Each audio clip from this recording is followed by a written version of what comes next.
Well, thank you, everyone. I'd like to welcome you to Marilyn Smith Angel Investing with the Dingman Central Angels.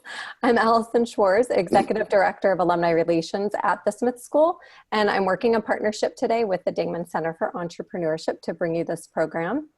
We would especially like to welcome our University of Maryland and Smith alumni, current students, and friends who have joined us today. We really appreciate you taking your time this afternoon to spend with us.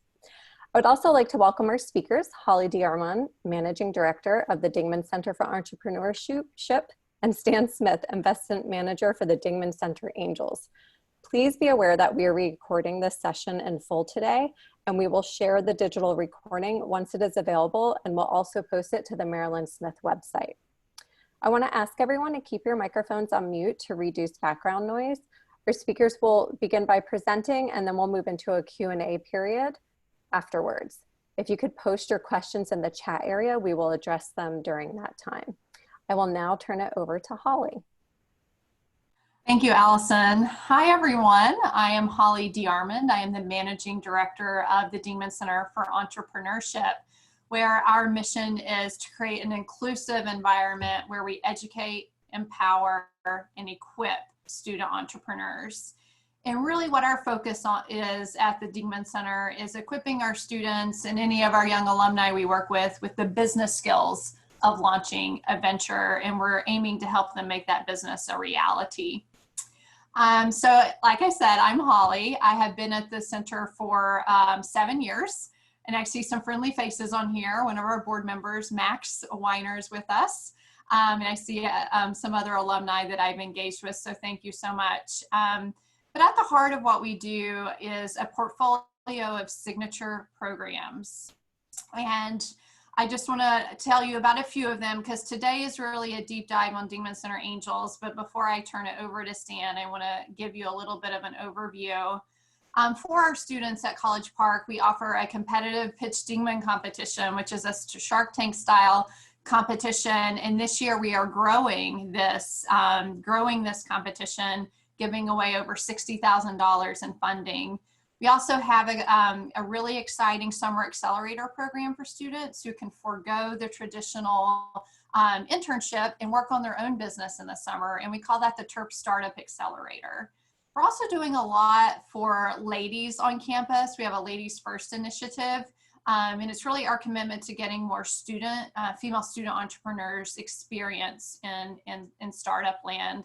We focus a lot on the soft skills of being a founder and launching a business, and have a lot of participation on campus with that.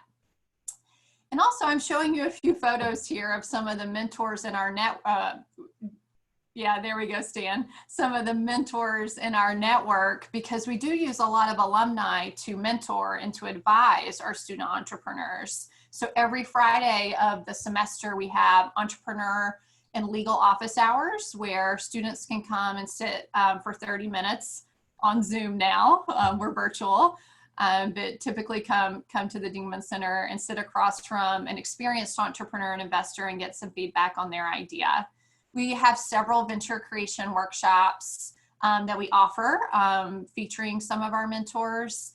And then finally on here, I have Dingman Center Angels, and I'm not gonna go into that because my colleague Stan is going to tell you all about that. So Stan, I'm going to go to the next slide. Thank you. This is our team. And we were founded in the late 80s by Rudy Lamone, who was the then dean of the Smith School of Business. And now just about every higher ed institution has an entrepreneurship center. But Rudy founded this in '86 before it was in vogue. And we were really one of the first adopters of the importance of teaching students about entrepreneurship and engaging with regional companies. So we always give him a lot of credit. And then we also have a few folks, our academic director, Brent, Sarah Harold, who leads venture development, and Lottie Byron, who leads our student programs. But today's feature is Stan Smith. He's our venture investment manager. And he is here to spend most of this time really talking about some angel investing insights, a primer on what angel investing is, a few insights, and then also how you can get engaged with our very active angel investor network. So I'm going to end there, and I'm going to turn it over to Stan. But like Allison said, you can chat your questions and Stan will leave some time at the end for that. So Stan, it's over to you now. Thank you, Holly, and thank you, Allison, for inviting us. A couple of ground rules.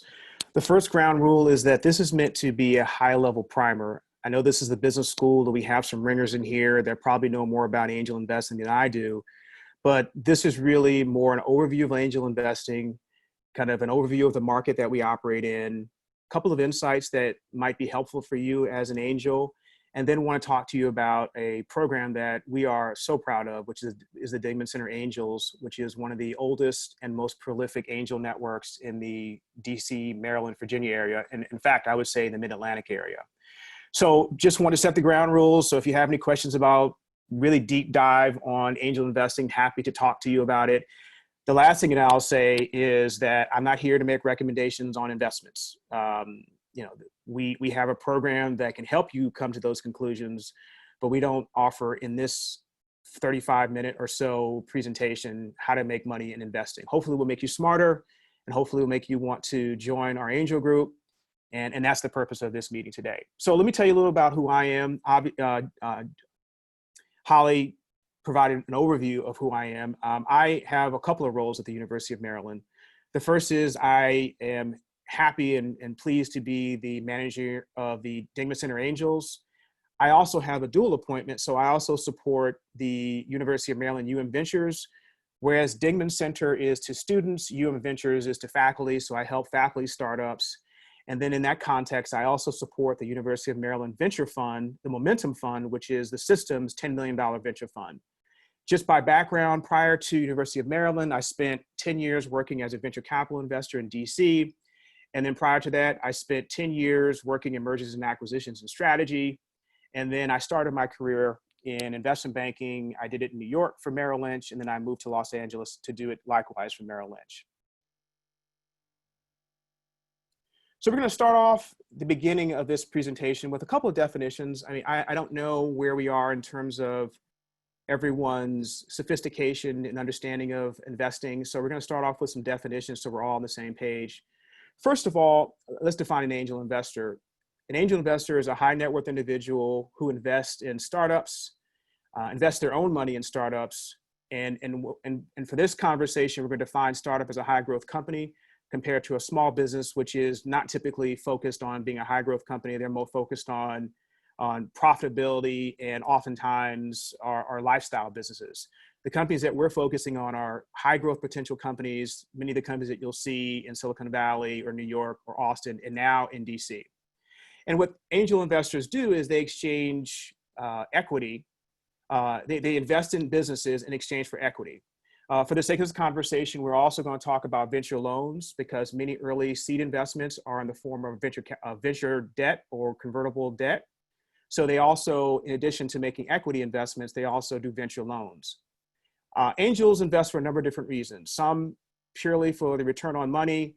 Others love the sport of the entrepreneurial process. In fact, many of our angels are ex-entrepreneurs, and they love giving advice and mentoring other entrepreneurs as they go through the life cycle of trying to start and build a company. And many also see the importance of angel investing as a catalyst for economic growth locally and regionally, and love giving back to their communities by helping these businesses to grow.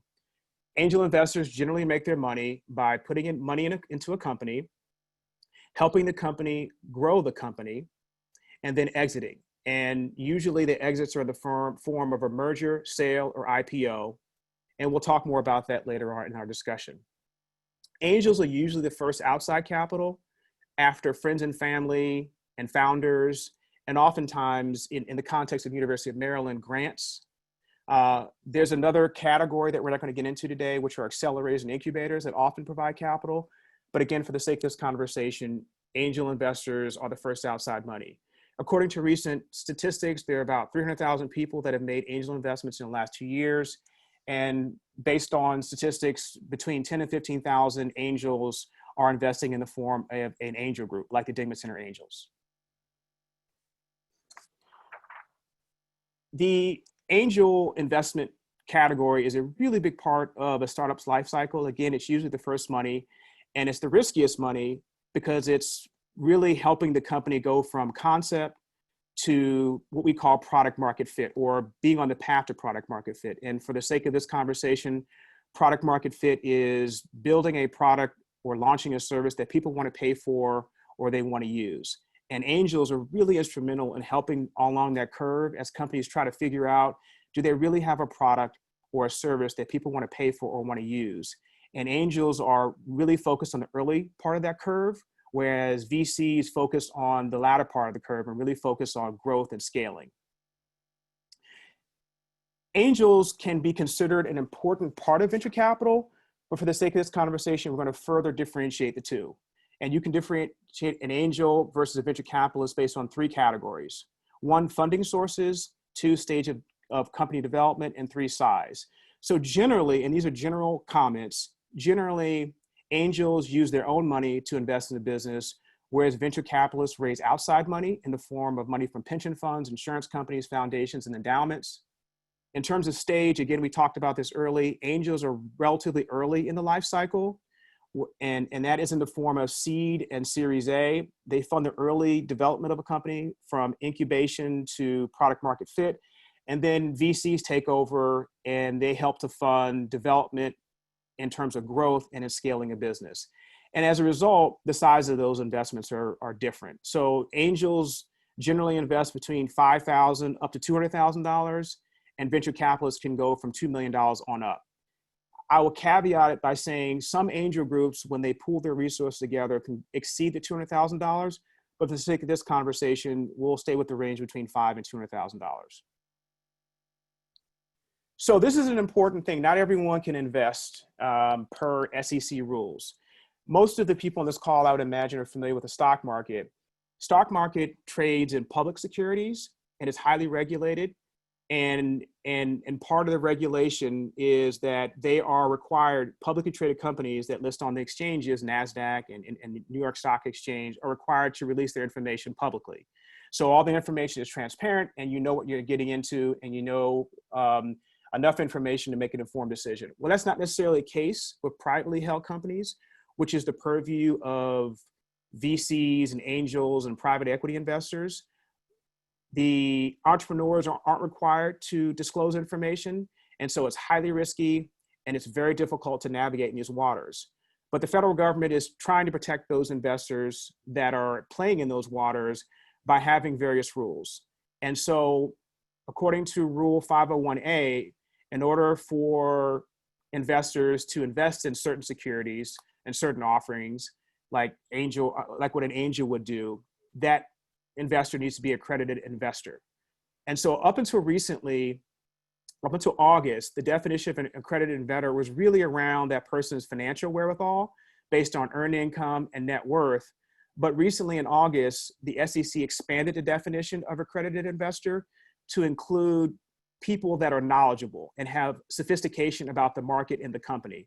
So that includes professionals that have certain credentials, like licensed brokers or employees of a private equity fund. And again, the scope of this presentation isn't to go in depth on this, but just wanted to make sure that you understood that not every investor who wants to invest can do so. You have to abide by the rules of the SEC, and specifically Rule 501A. So now we're going to go into kind of the profile of the U.S. angel investor. And this is more just overview. It's not a hard and fast rule. There are always exceptions, and the market is changing and the profile is changing. But this is just to give you a glimpse of a typical U.S. angel. So not surprising, the most of the angels are men. Most of the angels in the US are Caucasian, although that is changing. There are a number of people that are entering into the space, and I highly encourage people that haven't historically invest in angel deals to do so. The mean age is 57. Most have at least a bachelor's degree. Not surprisingly, most of the angel investors, at least 55%, were a startup founder or a CEO. And then 20% of the angel investors have been investing for at least 18 years. This is more for context. It's not to discourage you. I would highly encourage you that if you are a qualified investor and you want to participate in the sport of angel investing, please do so. And hopefully you'll do so through the Dingman Center Angels. So with that context, we're going to jump into some stats on the market so you can get a sense of the market size and some key performance indicators for the market. So in 2019, the angel market, and we'll define angel market as seed and early stage investing, there were over 4,500 deals that were completed, which represented $9 billion in capital deployed. And just for context, compared to venture capital and private equity, it's relatively small, but very important. Venture capital, there were 10,700 venture capital financings last year, which represented over $136 billion in capital. And then in private equity, there were over 5,100 private equity deals, and that represented $678 billion in capital deployed. So the takeaway from this chart is that it's a very active market. Angels do a lot of deals, take the early risk, because the company doesn't need a lot of money in the beginning. You can launch a company for $250,000 now, and angels are very instrumental in helping that to happen. As the company grows, they need more capital to grow and scale, and that's why you see the amount of money deployed in venture capital being significantly higher than angel investing, and the amount of money that goes into private equity being an order of magnitude higher than venture capital. Not surprisingly, if you are familiar with angel investing or venture capital investing, most of the money, and this chart talks about the number of investments. Most of the deals are done in California. And just for the sake of this conversation, we always wanted to point out that the Mid-Atlantic area is growing in terms of deal volume, but still pales in consideration to places like California or the Southeast. If you were to change this chart in terms of the amount deployed, California would go from 18% to up to 50%, because most of the capital that is being deployed in angel and in venture is happening in California. So you guys and gals are business school people, so we're going to do a little math today. And we're going to talk about a really important aspect of venture investing, and that is valuation. And so there are three different points that we want to talk about here. One is the pre-money valuation, which is the value of a startup before they receive their latest round of financing. Then there's a post-money valuation, which is taking the pre-money valuation plus the investment, and that gives you the post-money valuation. So for a practical example, and the other thing I'd say is if you've invested in companies before, or if you've been in investment banking, later stage companies are typically evaluated based on the financial information. So you would do a discounted cash flow analysis and you apply a multiple for it, and then you come up with the value of that company. Well, in early stage investing, oftentimes you don't have financials, so you can't use super sophisticated DCF models and exit multiples. So oftentimes you go by rules of thumb. And typically what happens is most investors have a target percent of ownership that they want to have in the company. And then that is usually informed by market conditions. And then they back into what the implied valuation would be. So for the sake of this conversation, we'll use an example of company X and investor Y. So investor Y comes across this really exciting company, company X, and the investor Y says their target ownership for any company is 40%. So they determine they want to put $4 million into this really exciting company, and they want to own 40%. So if you do the math, $4 million to own 40% of a company after putting $4 million in, the implied post-money valuation of that company is $10 million. So you take $4 million divided by the target ownership, that gets you a $10 million post-money valuation.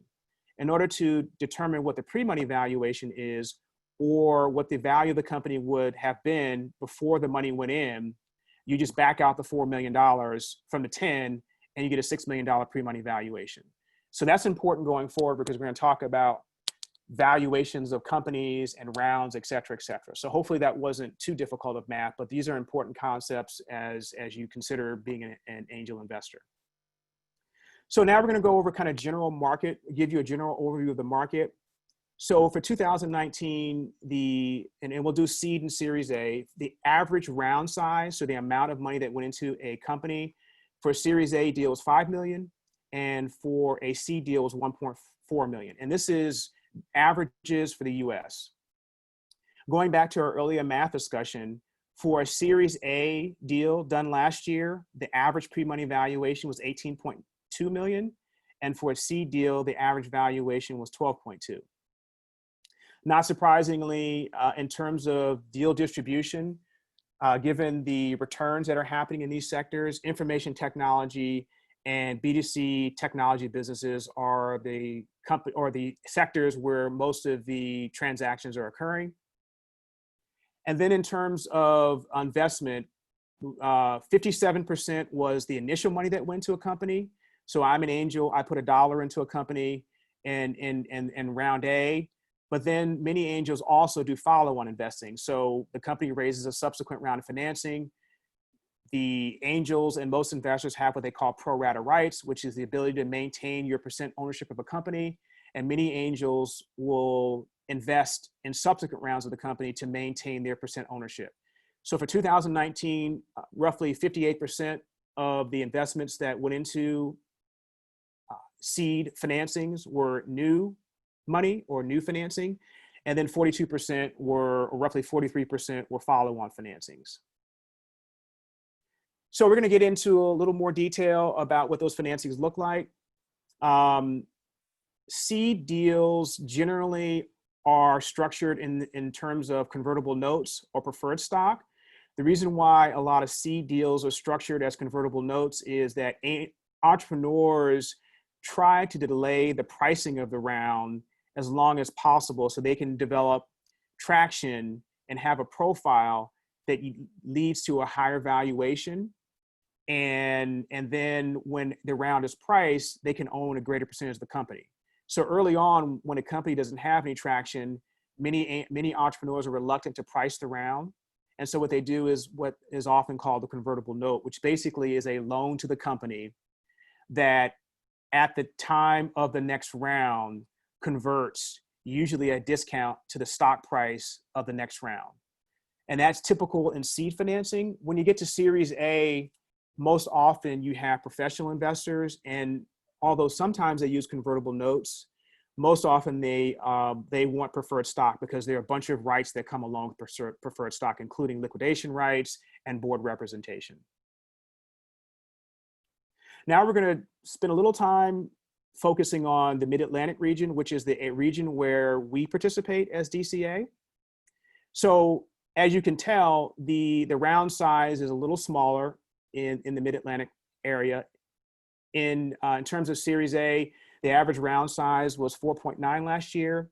And for a seed investment, the company received an average of $1.7 million. And this is really important.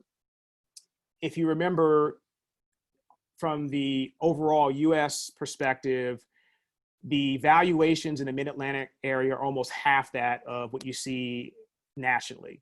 So for Series A, the pre-money valuation is 9.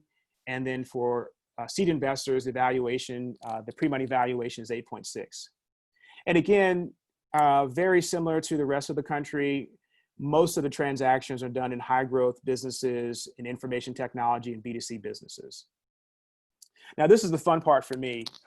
This is trying to provide you with some insights about angel investing. And again, these are based on studies with relatively small cohorts. So not every slide that I show you is a hard and fast rule. I'm just trying to give you some directional sense of insights that I've learned while I've angel invested and while I've helped others angel invest. So the first thing, this is a study done by the Kauffman Foundation in which they polled roughly 400 of their angel, and the Kauffman Foundation is a foundation that really focuses on studying entrepreneurship. And they commissioned a study in 2017 to track angel investing returns. And so here is the result of that study. So the average multiple for that cohort of 400 angel investors that invested in thousands of seed and early stage deals, the average cash on cash multiple is 2.5. What I mean by that is if you put $1 in and you get $2.5 back, the cash on cash multiple of that transaction is 2.5. The average holding period, so the amount of time that it took you to exit or achieve a liquidity event, was 4.5 years. The IRR was 22%. What's interesting, and this is one of the things that I'll tell you about angel investing, it's a risky sport. So 70% of that cohort didn't return the amount of money that they put in. So lost money or basically had 1x. So I put $1 in, I either got $1 back or less than $1.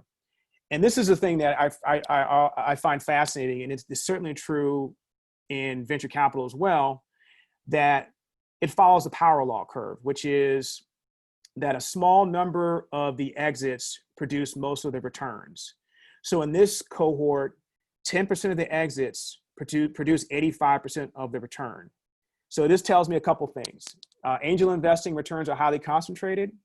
It tells me also that it's super risky. 70% of the deals fail to generate at least 1x, and that it's an illiquid investment. Unlike investing in a stock market, a publicly traded security in the stock market where you can buy and sell all day, the average holding period was 4.5 years for this cohort. In some instances, you can expect to hold your money before an exit 7 or 8 years, if not longer. So this is also an insight that I want to share with you, that diversification is really important. And so what this chart shows is that the blue line shows that the return versus number of investments if the target return is 1.0x, and the red line shows the probability of achieving a return of 4.9x. So the idea is that the more companies that you invest in, the higher the probability that you'll achieve the desired return. So again, in this chart, as you increase the number of companies in your investment portfolio in the 1x probability target, there's a 99% chance if you have 50 companies in your portfolio that you'll achieve your target return of 1.x. So in other words, I put $1 in, I get $1 back. The red line shows for the target probability of 4.9x cash on cash multiple, that as you increase the number of deals in your portfolio, then you have a higher chance of achieving that desired outcome. Many experts, and again, this is not a hard and fast rule, say that you should have at least 10 companies in your portfolio to have a diversified portfolio and take advantage of portfolio diversification. And the whole point of portfolio diversification is to reduce systemic risk. So not having everything concentrated in one region or one sector or one company. But many would argue that in order to achieve the desired market multiple of 2.5x, which we talked about on the previous slide, that you should have at least 15 to 25 companies in your portfolio over a 3-year period. Again, this is not a hard and fast rule. This is just a rule of thumb based on stats. You don't have to have 10 companies in your portfolio in order to enjoy angel investing or to have success. Again, this is just this is a point about diversification and how diversification can increase your likelihood of your targeted return. This is pretty obvious, but I want to point it out that the more diligence you do up front, there's a correlation to higher returns. So for this study that was done by the Angel Capital Association, if an angel or an angel group put in 20 more hours of diligence up front, for this cohort that was studied, the average exit multiple was 5.9. And for this cohort, the average exit multiple was 1 times. And so the idea is there's a correlation between the amount of diligence you do up front and the return. There's also a correlation between the engagement post-investment of an angel and the return. So in this chart, and this study was done by the Angel Capital Education Foundation. This chart basically shows the blue boxes or the blue rectangles show a high level of engagement, so at least 1 or 2 times per month.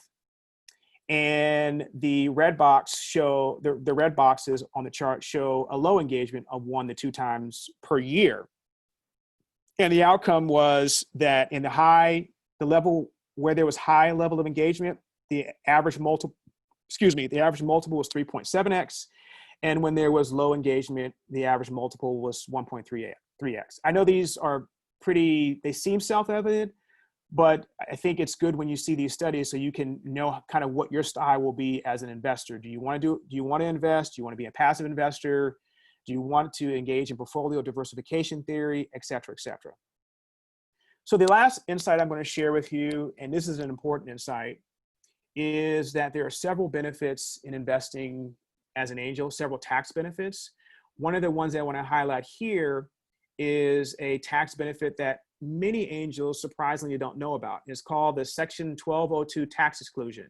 And it basically allows a 100% tax break on businesses that are qualified for this tax break of up to $10 million.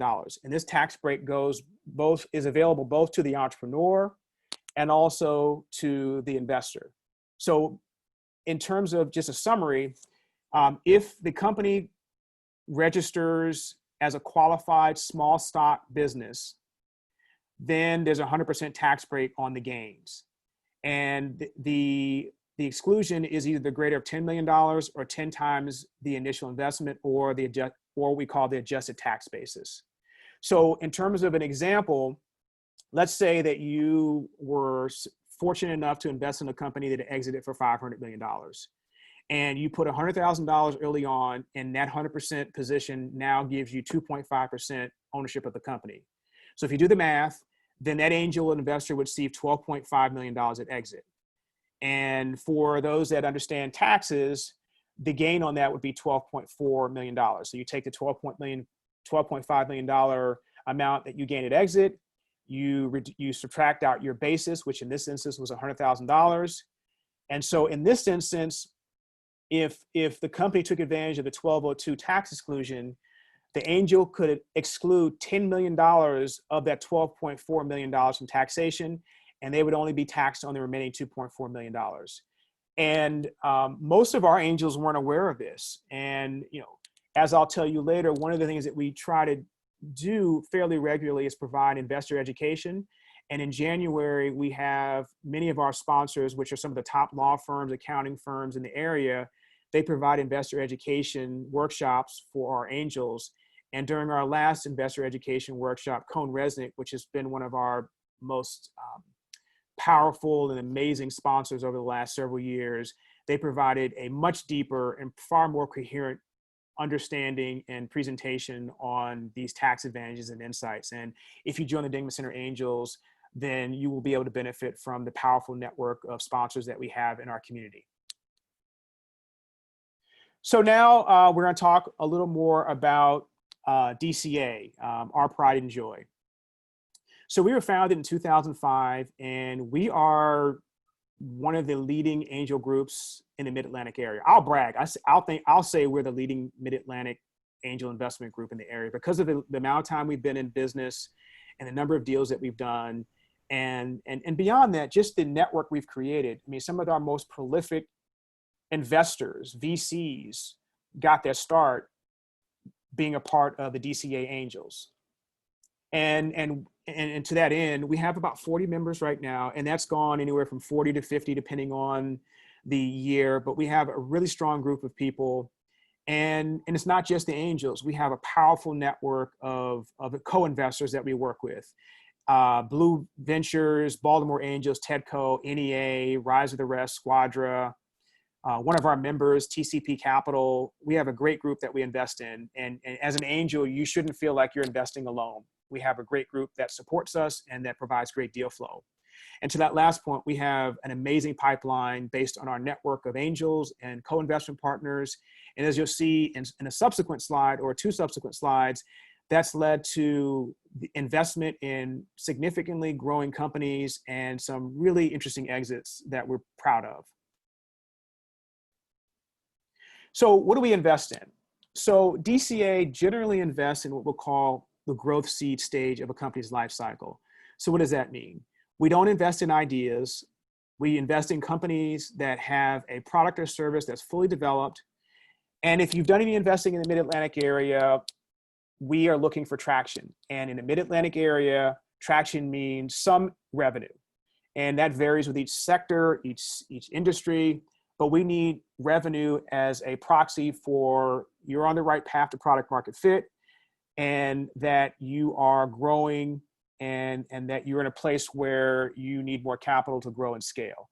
And I say that because it's very different than the West Coast. The West Coast generally optimizes for product market fit in terms of users or other KPIs, and they really don't optimize for revenue in their early stage of development. But on the East Coast, oftentimes it's because there's less capital here, And companies need to demonstrate that they can generate revenue, that the unit economics work, because the capital is not plentiful here. So they need to get more quickly to revenue and cash flow to supplement outside investment.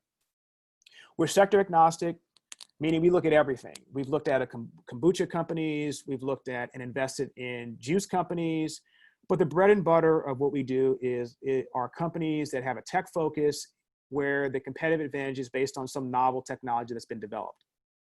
Again, we're a focus in the Mid-Atlantic region, but we have gone as far south as the Carolinas, as far north as Maine, and as far west as Detroit. But again, we believe it's a local sport, so you'll see most of our deals in the Mid-Atlantic, and we have a special affection for deals in the District, Maryland, and Virginia area. Obviously, we look at high growth companies, and we look for companies that are in large growing marketplaces that are ripe for disruption. And then it goes without saying, we're looking for market-based returns. We're not always looking for unicorns. I think that varies with each individual angel. I think we're just looking to be in a position where we can generate positive returns. In terms of what deals that we look at all different types of deal structures. So we look at convertible debt, we look at Series seed investments in equity. We also look at some of the more esoteric structures like safes. And again, that's not the scope of this discussion, but needless to say that we look at every type of structure that you would see in any other region. In terms of kind of the company profile that we're looking to invest in, usually we look at companies that are trying to raise between $200,000 and $2 million. And DCA historically has invested as little as $50,000 as much as $500,000. With that said, the more typical investment range is between $150,000 and $175,000. But again, it ranges and varies depending on interest and excitement for the company and kind of what the company is trying to raise in terms of their financing. This is very important to us. In addition to revenue, another big qualifier for us is the pre-money valuation. So we're growth seed, and we look at companies that are priced in the growth seed range. And so if it's a price round, in other words, the company is raising equity, then we look at pre-money valuations of $9 million or less. And if it's a convertible note or a safe, we look at valuation caps of $9 million or less. And again, getting into the details of valuation caps and safes and details around convertible notes is a little beyond the scope of what we're talking about. But if you have any questions, you can certainly reach out to me or Holly. I'm excited about this. We've been around since 2005. We've completed over 135 transactions, and that represents over $18 million in capital deployed. A really important KPI for us is that we invest in companies that grow. And a good proxy for growth is capital raised in subsequent rounds. So for that portfolio of 135 transactions, those entrepreneurs and those companies have raised over $700 million in capital and follow-on financing. And that's a big number for any group. And so we're very proud of the fact that we've picked some really interesting companies that are growing and some that have actually exited. Not surprising, we are very similar in terms of distribution of industry breakdown. Most of our companies are either software or internet services companies. And for the sake of this definition, internet services is B2C or B2B. But what's interesting here, where we differ from some of the other regions, is we do a lot of deals in cybersecurity. And that's not surprising given the fact that we're the home of the federal government and NSA is right down the street. So this is a snapshot of what we did last year. And so my team, we looked at over 200 deals, probably a little more than that, but we'll be conservative. Looked at over 200 deals. And of those 200 deals, we invited 21 of those companies and entrepreneurs to present to DCA during our 7 pitch meetings that we have during the year. And of those 21, we had 9 investments. And I'm not going to name them all, but these are 9 promising companies that were backed by DCA last year. So again, we talked about this earlier. We've been fortunate enough to pick some winners. And here are 3 representative, but not exhaustive. This is not an exhaustive list of companies that have exited with investment from DCA. But these are 3 companies that have recently exited as recently as April. DivvyCloud exited in April this year, sold to Rapid7 for $145 million. And another one that is pretty, that many people are aware of, Social Tables, was purchased by Cvent for $100 million in 2018. And just being careful with time, I'm going to keep going. I do want to point out a case study so you get a sense of the order of magnitude of investment relative to the return potential. So Social Tables, and if you don't know, it's a web-based event planning platform for hospitality, meeting, and professional events. It was founded in 2011, and DCA invested $245,000 in 2013. And again, that company sold to Cvent for $100 million in 2018.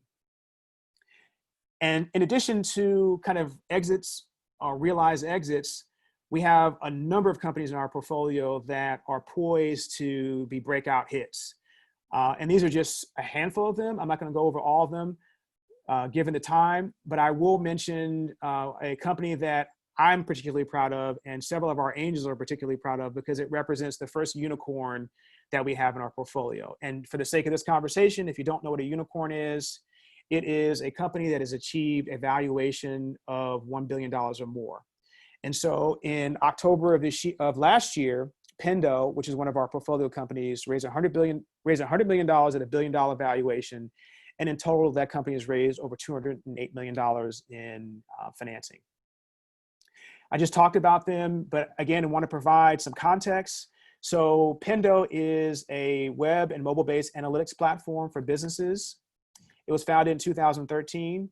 And our angels, although they put a small amount in, that small amount helped that company to get on the path to become a unicorn.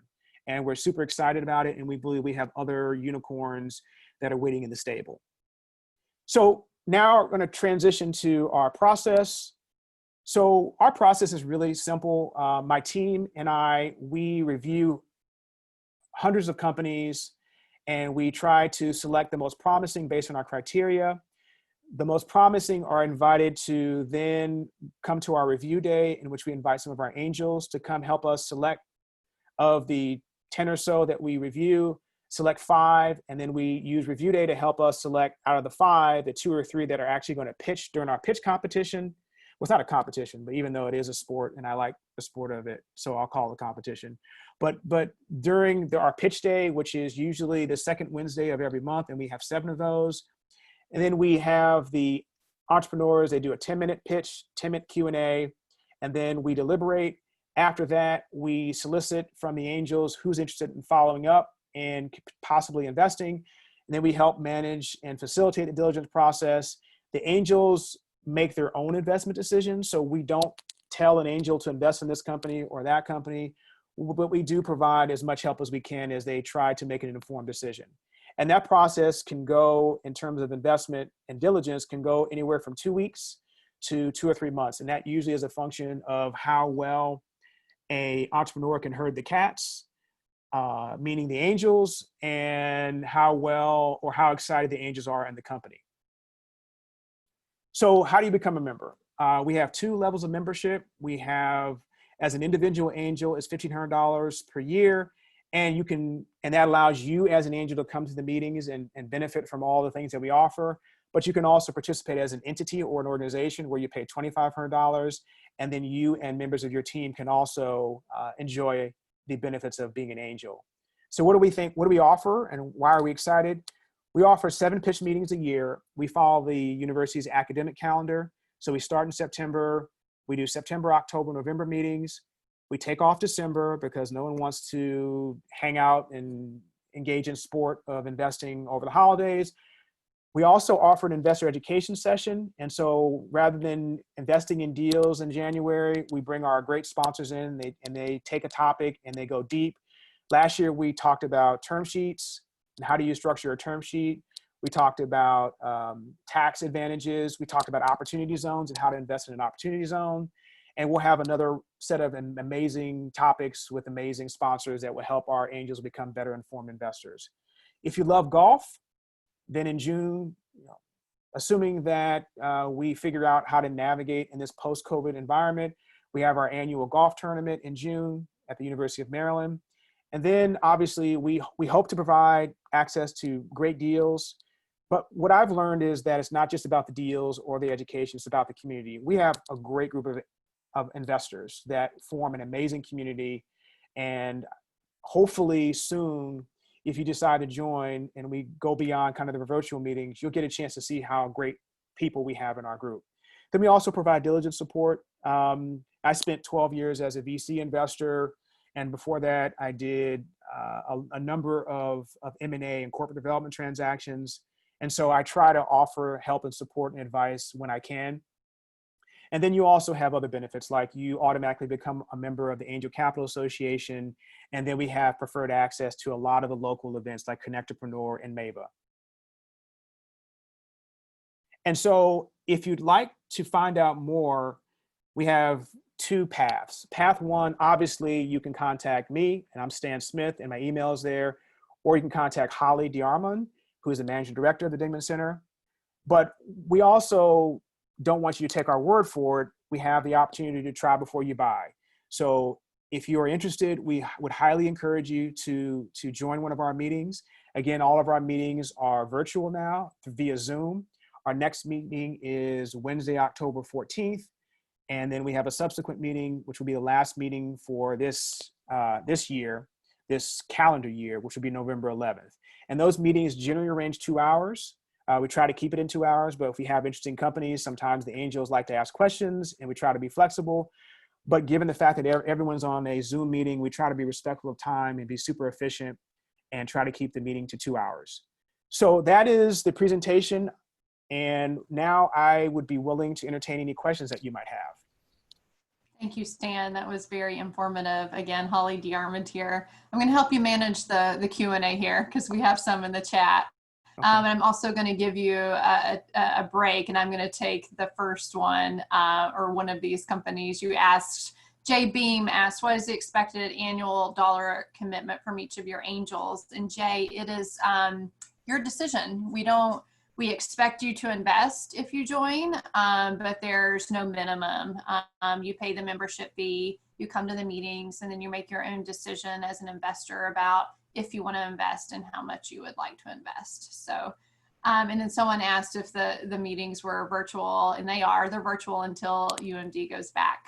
But now I'm going to go to you, Stan, for the hard-hitting questions. So in your angel insights, you talked about how important diligence and engagement is. And so we have a question here from John Posey, and he says, do the companies typically want your active involvement 1 to 2 times per month? And so give us a sense of when you say engagement, what your recommendation or what you see as a best practice.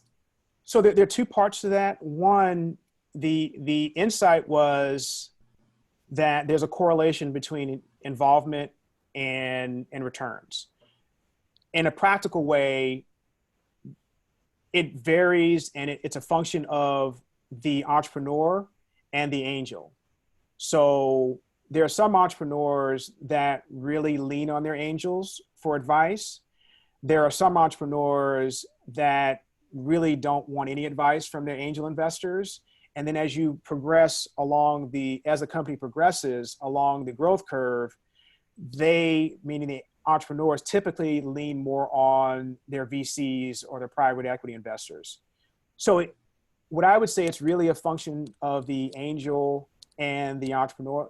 If you're an angel that has specific domain expertise, or you are an angel that's been an entrepreneur, I've seen entrepreneurs that will talk to an angel once a week because that angel can help accelerate growth. So it's really a function of do you bring any specific expertise? Can you help with business development? Can you help hiring someone? Can you help navigate board meetings?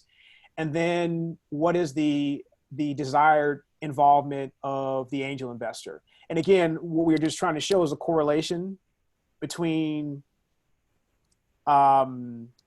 involvement and returns, but every situation is different and unique. I know that we have one investor, one of our most prolific investors on this call, and I know he's very active in supporting our angels, supporting our entrepreneurs, and I think even has a couple of board seats. So it really varies with every situation. Thank you, Stan. We have a question. Do members of the Dingman network also make follow-on investments as individuals? Each investment you make is your individual decision. We're not a fund. We don't operate as a fund. There's certainly investors that partner up to due diligence, but everyone makes their own decisions. Stan, did you want to make a point on follow-ons? Some of our angels do follow-ons, but some don't. Yes, it's interesting that you asked that question. So I would have thought when I first joined that the breakdown between initial financing or initial round of investment versus follow-on would have been much larger in terms of the latter. I mean, in terms of the former, more money going into the initial round of financing versus follow-on. But some of our more active angels, as the company grows, the checks have to get larger. And so in order to maintain your pro rata, you have to write larger checks. So over the last couple of years, in terms of number of deals, I would say it's about equal. But in terms of dollar volume, over the last couple of years since I've been here, the amount of money that's gone into follow-on financing has exceeded the amount of money that's gone into initial rounds of financing. And I don't know if that's unique or new or exceptional. Again, I think a lot of it has to do with the fact that we have some really exciting companies that are growing pretty fast. And in order to maintain your pro rata, you have to write larger checks. Thank you, Stan. And we have a question about our region. So from Smith alumnus Ngozi, she says, given that National Capital Region is heavy in government contracting, do we invest in companies operating in the public sector?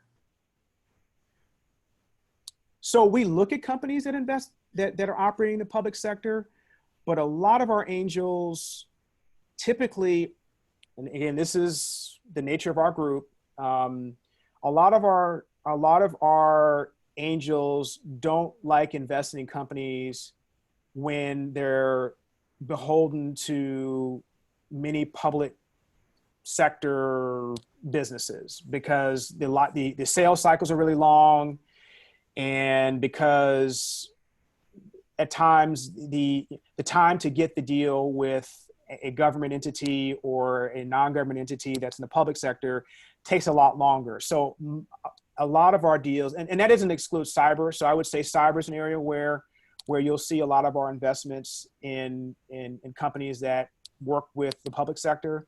But if you're looking at B2C or some of our software companies, the sales cycles are generally longer, and that adds a layer of risk on top of the investment that many of our angels aren't excited about. So each angel is different.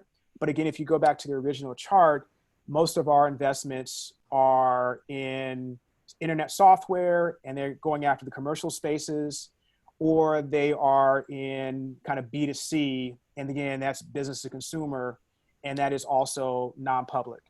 But in cyber, which we also do a good number of deals with in that sector, those deals often work with public sector entities.